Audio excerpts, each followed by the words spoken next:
Sheik here with another Transformers review, and today I'll be reviewing the APC Toys Giant Hammer, aka Transformers Prime Bulkhead. Is pretty much the first edition Bulkhead with some extra accessories and better paint. Bulkhead, or Bulkhead, is a pretty big figure, and he does come with more accessories than the first edition release that was done back in the day.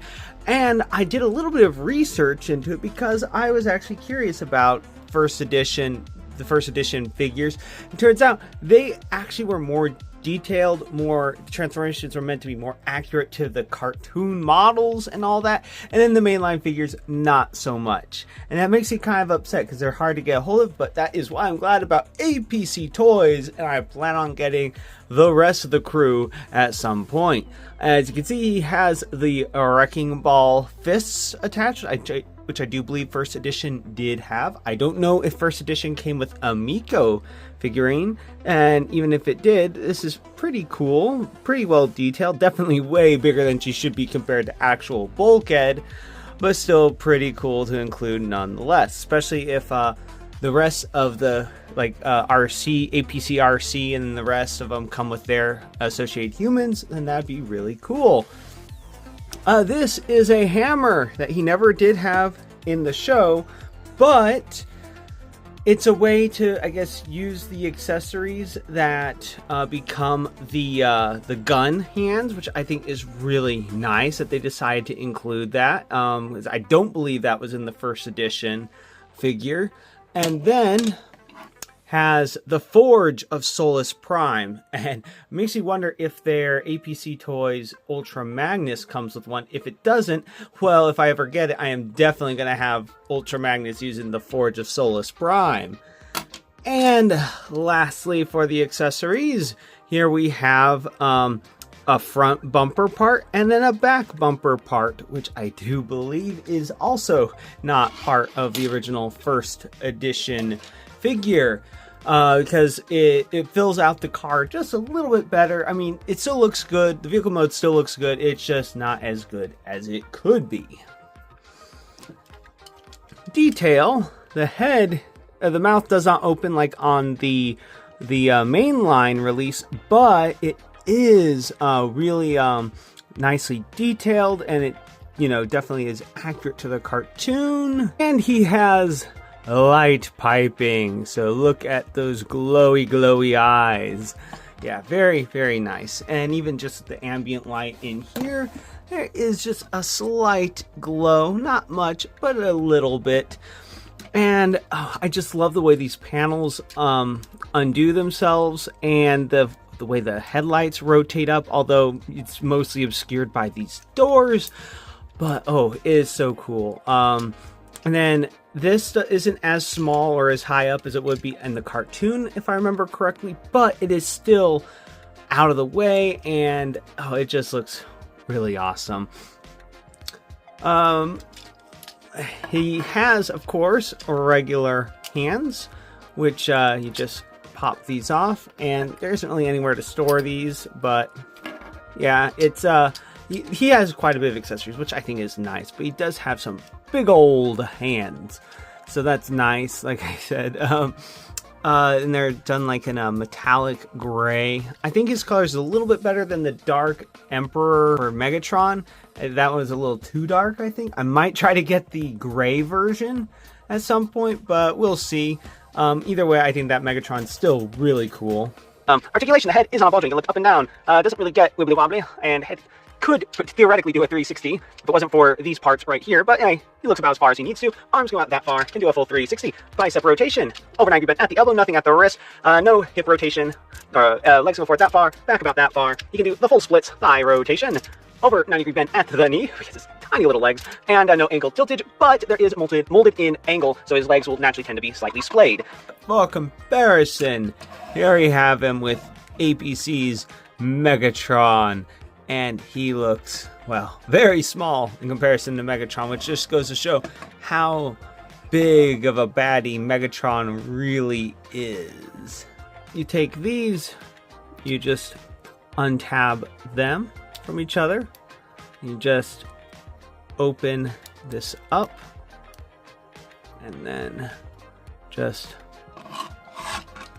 peg that in like so, and then just collapse these down around his arm, and there you have his blaster, which is really cool. Unfortunately, you can't really store that in vehicle mode. It's just, like I said, they decided to make these combined to make him a battle hammer.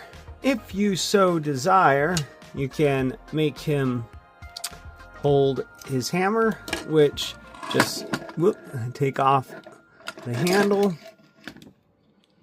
Well, it should thread through. There we are. Thread it through.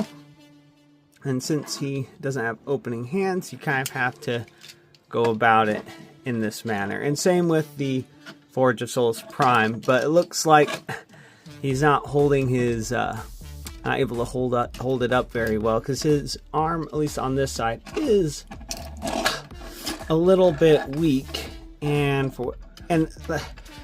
that's one reason why I don't particularly like this hammer, because one, it was never in the show, and two, getting it to stay together can be a little tricky, because it just doesn't like to stay together for whatever reason.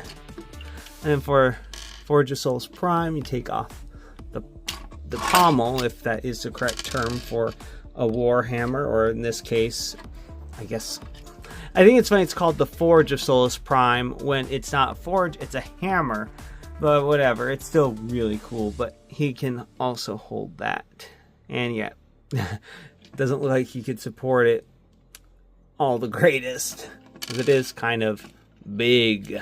So I've been blabbering on long enough about his accessories, so you all know what time it is. Time for transformation!